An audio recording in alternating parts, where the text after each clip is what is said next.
आज हम इस वीडियो लेक्चर में एम्फीबिया के अंदर पाई जाने वाली पैतृक रक्षण का अध्ययन करेंगे।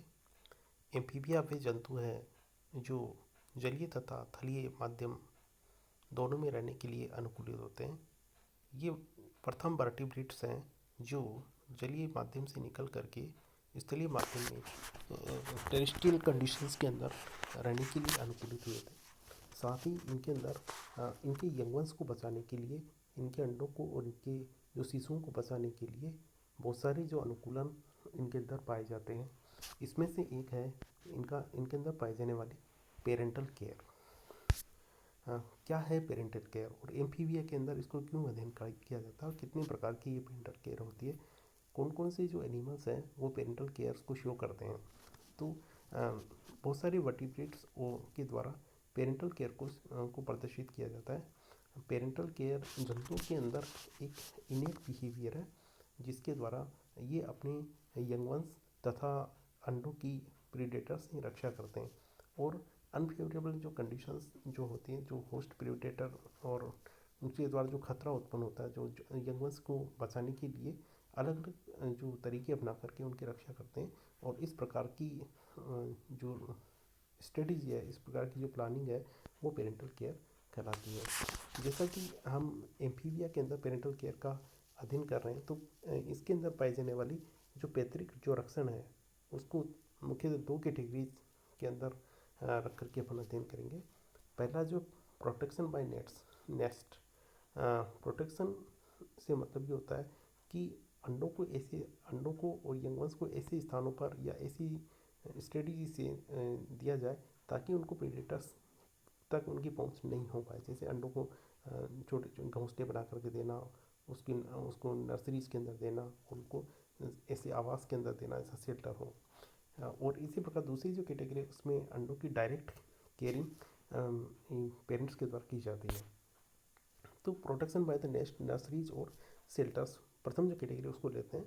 तो प्रथम के अंदर क्या है, सिलेक्शन ऑफ साइट्स, यानी कि एम्फीबिया के द्वारा ऐसी जगहों का सिलेक्शन किया जाता है जहाँ पर जो प्रीडेटर की जो अप्रोच है वो बहुत कम हो। जैसे पोली मेडूसा और रिकोफोरस, ये अपने अंडों को पत्तियों की जो सतह है उसके ऊपर देते हैं और उसको जो सी वीड्स होते हैं, समुद्री खरपतवार होते हैं, उससे उसको ढक देते हैं। इसी प्रकार डिफेंडिंग एग बाय और टेरिटरीज, यानी कि अंडों को डायरेक्ट उनकी रक्षा करने के लिए ऐसी टेरिटरीज इनके द्वारा बनाई जाती है जहाँ पर अन्य जो प्रीडेटर्स हैं उसकी उपस्थिति होने पर उसके प्रति प्रतिक्रिया दी जाती है, उसको खदेड़ दिया जाता है। इसी प्रकार डायरेक्ट डेवलपमेंट में कुछ टेरिटोरियल जैसे ट्री फ्रॉग, ये अपने अंडों को डायरेक्टली ऐसी जगह पे देते हैं जहाँ पर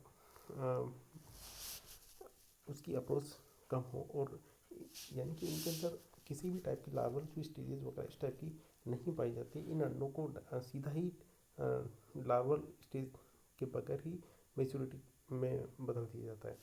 अब फोम नेस्ट के अंदर यह है कि अंडे देने के बाद उनके ऊपर कुछ ऐसे झाग या जेलीनुमा पदार्थ को इकट्ठा कर दिया जाता है ताकि जो प्रीडेटर है उसको उस जगह का पता ही नहीं चले कि इस जगह के ऊपर कोई एग वगैरह रखे हुए हैं। तो रेकोफोरस इस टाइप की जो स्ट्रेटजी है उसको अपनाता है।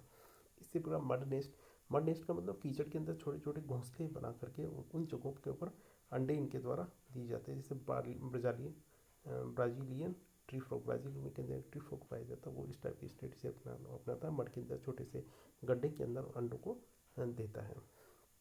उस पर जेनेटिक्स अंडे देने के बाद उसके ऊपर जिलेटिन का सिक्रेशन कर दिया जाता है ताकि जो प्रेडेटर है वो उसको पहुंच उस अंडों तक नहीं हो सके, उसके अंदर अंडे दिखेंगे नहीं तो कैसे वहाँ तक पहुँचेगा। ये नेस्ट बनाने की जो अलग अलग जो है सदस्य उनके किस टाइप से नेस्ट बनाए जाते हैं, किस टाइप की स्ट्रेटजी इसमें अपनाई जाती है। जैसे फर्स्ट के अंदर जो एक फ्रॉग है जो कि अपने अंडों को लीफ के ऊपर देता है। सेकेंड के अंदर फ्रॉग अंडे देने के बाद में उसको लीफ से ढक देता है।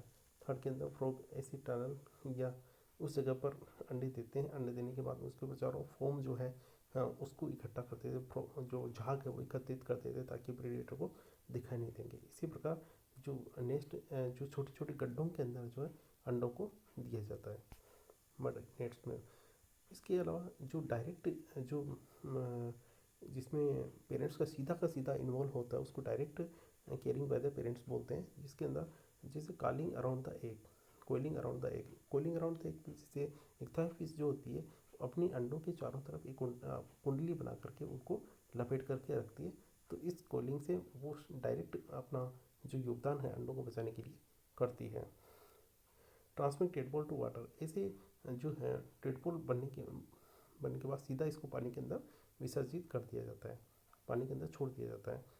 एक glue two by the body, अंडों को जो बॉडी है उसके साथ में चिपका करके रखने का भी देखा जाता है, जिसमें जैसे सेलामेंडर वगैरह जो है फीमेल जो है इसके अंदर सेलामेंडर की जो फीमेल होती है अपनी अंडों को उसकी बॉडी से चिपका करके रखती है और जहाँ जहाँ जाती है वहाँ पर ये अंडे उसके साथ साथ घूमते रहते हैं। एक और हर एक बैग पाउचेज, अंडों को जो पृष्ठ जो सतह है उसके अंदर छोटे छोटे पाउच बने होते हैं, उन पाउच के अंदर रखा जाता है, जिससे टोड या मार्supial जो फ्रॉग्स होते हैं इस टाइप की स्ट्रेटेजी को अपनाते हैं। ब्रूड पाउचेज के अंदर जो स्किन जो होती है, पृष्ठ जो सतह होती है उसके अंदर इस टाइप के गड्ढे पाए जाते हैं, जिसके द्वारा अंडों को न्यूट्रिशन बॉडी के द्वारा दिया जाता है और इनको ब्रूड पाउचेज बोलते हैं। जैसे राइनोडर्मा डार्विनी की बॉडी के ऊपर छोटे छोटे जो है पिट्स पाए जाते हैं, इन पिट्स के अंदर इनको रखा जाता है और ये पिट्स वास्तव में क्या है, ब्रूड पाउचेज है जहाँ पे अंडों को परिवर्तन कर रखा जाता है। वी पेरिटी के अंदर जो अंडा है जो एन्यूरस जो होते हैं ओविपेरस होते हैं, जो कि अंडे जो है उनकी ओविडक्ट के अंदर इनको रखा जाता है। Female give birth young ones, यानी कि फीमेल के द्वारा अंडों का जन्म दिया जाता है, बर्थ किया जाता है। जिससे इसमें पहले डायग्राम के अंदर एक तरफ पीस है जो कुंडली मार करके अपने अंडों को रखती है।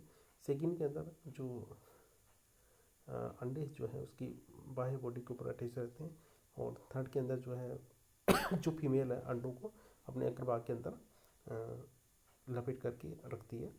थर्ड के अंदर जो है अंडे जो है उसके पास भाग के अंदर चिपके हुए से रहते हैं और ये ब्रूड पाउचेज वगैरह इसके अंदर ऊपर होती है और ये जो प्लेसेंटा या अंदर ही इसको डेवलपमेंट में सीधे ही फिलोपियन ट्यूब के अंदर रखा जाता है और उसको सीधे ही यंग को जन्म दिया जाता है।